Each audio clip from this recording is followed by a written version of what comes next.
আপু দেশের জন্য আপনার গান ছিল সেই আন্দোলনের গানের পর থেকে দেশপ্রেম আমরা দেখেছি আপনার গানের মধ্যেই।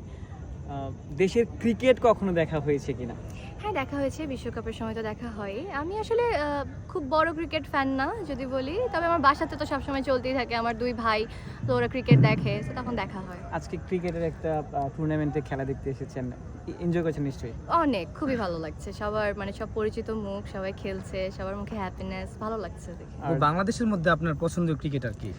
আম, মুশফিকুর রহিম, মাশরাফি, সাকিব, তামিম, আসলে সবাই মানে তখন ওই টাইমে যারা খেলতো, যে টাইমে আসলে খেলাটা মানে সব থেকে বেশি প্রচার হয়েছে, বাংলাদেশ আসলে বিশ্ব দরবারে সব থেকে বেশি আর্ন করেছে ওই সময়। 2015 from 2019 এর কথা তো বলছেন। তখন যারা ছিল তাদের সবাইকেই পছন্দ করি।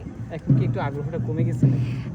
আসলে হ্যাঁ, গান বাজানিয়ে থাকতে হয়তো, আর ছোট থেকে খুব বেশি খেলাধুলার মধ্যে ছিলাম না। আমার ইনডোর গেমস পছন্দ অনেক, outdoor games I am not a big fan of, but ভালো লাগে যখন দেখি যে আমার দেশ ভালো করছে, ভালো দিকে আগাচ্ছে। ফুটবলে আসলে আপনি কার ভক্ত?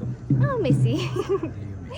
আচ্ছা, আপনি তো গান করেন, বিভিন্ন ইভেন্টে যখন যদি কখনো এই থিম সং গান গাওয়ার সুযোগ আসে তখন কি আসলে সেটা নিশ্চয়ই লুফে নিতে চাইবেন? হ্যাঁ, আমি তো আসলে খুশি হব এরকম কোনো আয়োজন যদি আসে আমার দিকে, ভালো লাগবে।